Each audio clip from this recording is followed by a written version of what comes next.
है। दूसरा, cargo movement के लिए इससे हमें बढ़ावा तो प्राप्त होगा ही, लेकिन शिप रिपेयर इकोसिस्टम को तैयार करने के लिए वाराणसी और पटना में दो विकसित होंगे, तो वाराणसी का लाभ यूपी के वाटरवे, इनलैंड वाटरवे की सुविधा को और इस मूवमेंट को आगे बढ़ाने में लागत, जो कार्गो का और ट्रांसपोर्टेशन का जो लागत है उसको कम करने में इसके माध्यम से काफी हद तक मदद मिलेगी। इसके साथ ही जो 7 नए हाई स्पीड रेल कॉरिडोर घोषित हुए हैं, इसमें से 2 जो मैंने पहले भी कहा यूपी के अंदर प्राप्त हुए हैं। यूपी को इसके माध्यम से हाई स्पीड रेल कॉरिडोर पर, जिसमें 300 से लेकर 500 किलोमीटर पर आवर रेलवे की स्पीड होगी, इस स्पीड को यूपी में इसका लाभ होगा। इसके अलावा बायो फार्मा सेक्टर में जो यूपी की नई संभावना है, हम सब जानते हैं कि यूपी इस दिशा में नए सिरे से काम प्रारंभ किया है। अभी कल ही यूपी में हमारी फार्मा की एक कॉन्क्लेव भी है, यानी हम इसमें पहले से काम कर रहे हैं। ललितपुर में हम लोग लगभग 1200 एकड़ क्षेत्रफल में एक नया, वहां पे हम लोग बल्क ड्रग पार्क के निर्माण की कार्रवाई को आगे बढ़ाए हैं। गौतम बुद्ध नगर के यमुना अथॉरिटी में हम लोगों ने मेडिकल डिवाइस पार्क की कार्रवाई हमारे काफी एडवांस स्टेज में है, हम उसको आगे बढ़ा चुके हैं। इस पर हमारी कार्रवाई तेजी के साथ आगे बढ़ चुकी है। लेकिन 10,000 करोड़ का जो बायो फार्मा के लिए धनराशि की व्यवस्था की गई है, एक ग्लोबल बायोफार्मा हब बनाने की दिशा में भारत को तो मदद करेगा ही।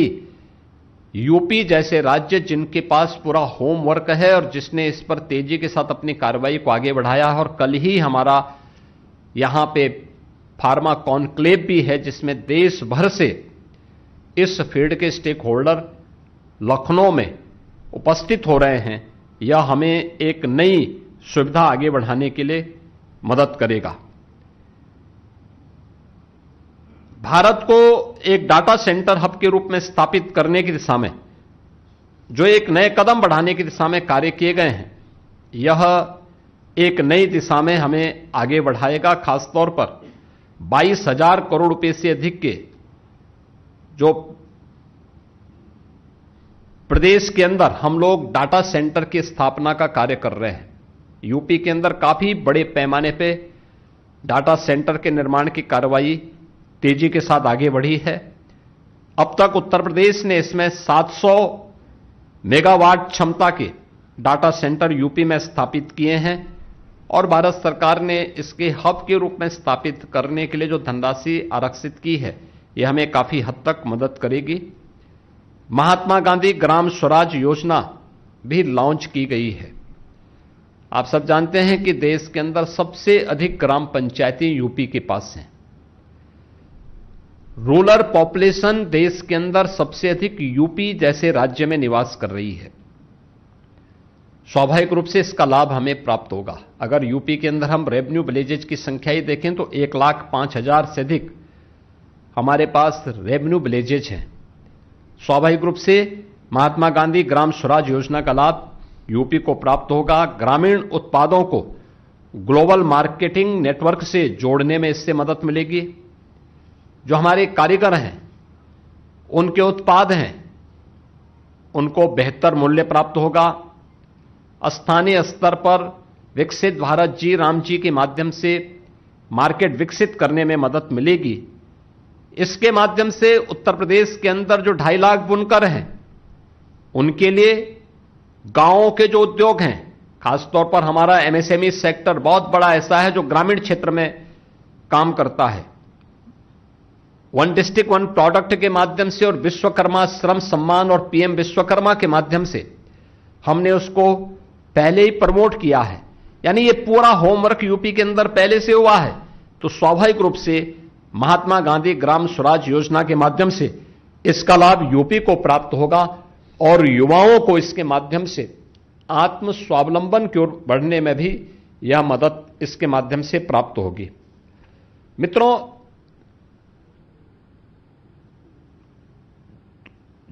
इस बजट में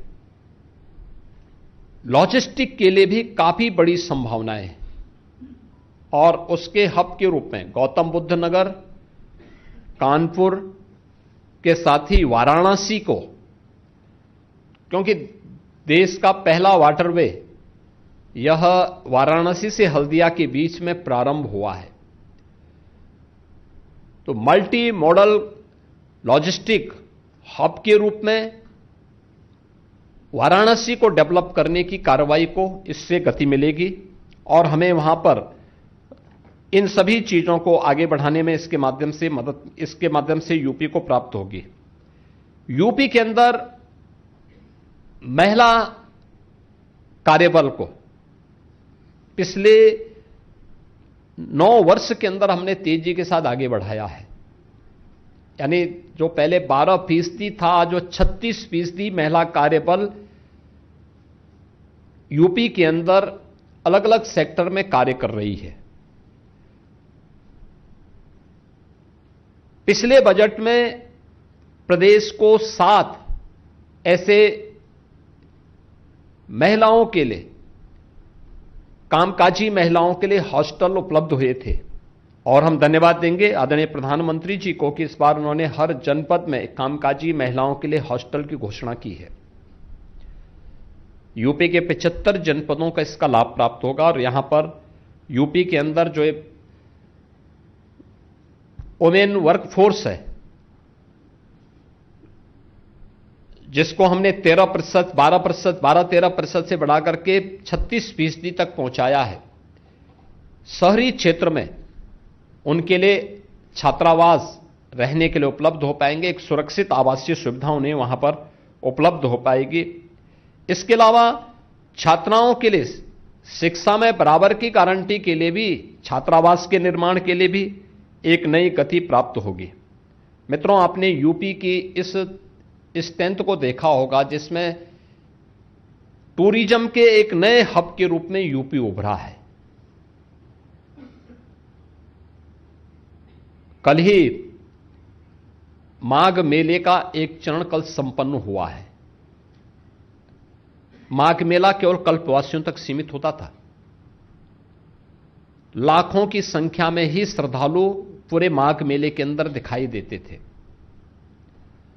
और इस बार आपने माघ मेले की सफलता को देखा होगा, यानी गवर्नमेंट थोड़ी भी फैसिलिटेट कर दे और सुरक्षा की बेहतर व्यवस्था कर ले, कैसे श्रद्धालु आते हैं। आपने देखा होगा पौष पूर्णिमा के दिन 1 करोड़ के आसपास श्रद्धालुओं ने स्नान किया था।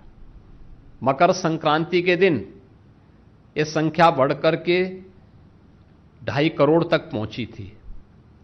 मौनी अमावस्या के दिन यह संख्या बढ़कर के 4.5 करोड़ पार कर गई थी। बसंत पंचमी के दिन यह संख्या 3.5 करोड़ से ऊपर पहुंची थी और कल माघी पूर्णिमा को प्रयागराज में 2 करोड़ 10 लाख से अधिक श्रद्धालुओं ने, कल्पवासियों ने और पूज्य संतों ने त्रिवेणी में स्नान किया।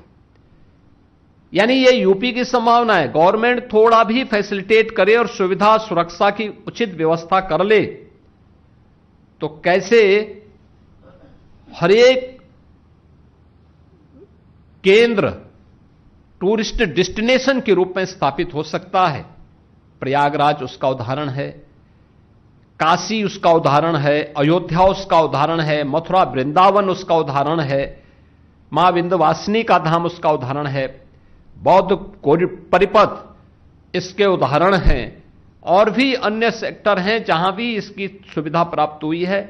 अब वह संख्या जहां लाखों थी वो करोड़ों में जा रही है, जहां हजारों में थी वो लाखों में जा रही है। हम धन्यवाद देंगे आदरणीय प्रधानमंत्री जी को और केंद्रीय वित्त मंत्री जी को कि इस बार उन्होंने 15 आर्कोलॉजिकल साइट्स को डेवलप करने के लिए बजट में प्रावधान किया है, जिसमें 2 ऐसे साइट्स यूपी के हैं जिनमें एक सारनाथ वाराणसी का और दूसरा हस्तिनापुर मेरठ का। ये भी दो महत्वपूर्ण केंद्र जो आर्कियोलॉजिकल साइट्स हैं, इनको डेवलप करने की दिशा में हमें मदद मिलेगी। इसके अलावा अन्य साइट्स जो भी इस प्रकार के होंगे, जो पौराणिक हैं, ऐतिहासिक हैं, इनको उसी तर्ज पर विकसित करने की दिशा में हमें एक सहायता मिलेगी और टूरिज्म को इसके माध्यम से और गति देने के लिए हमें इसके माध्यम से एक मदद मिल पाएगी। उत्तर प्रदेश के अंदर नोएडा हो, ग्रेटर नोएडा हो, यमुना अथॉरिटी हो या यूपी के अंदर अन्य कार्य, सेमीकंडक्टर के एक नए हब के रूप में हम यूपी उभर रहा है। कल के बजट भाषण में माननीय वित्त मंत्री जी ने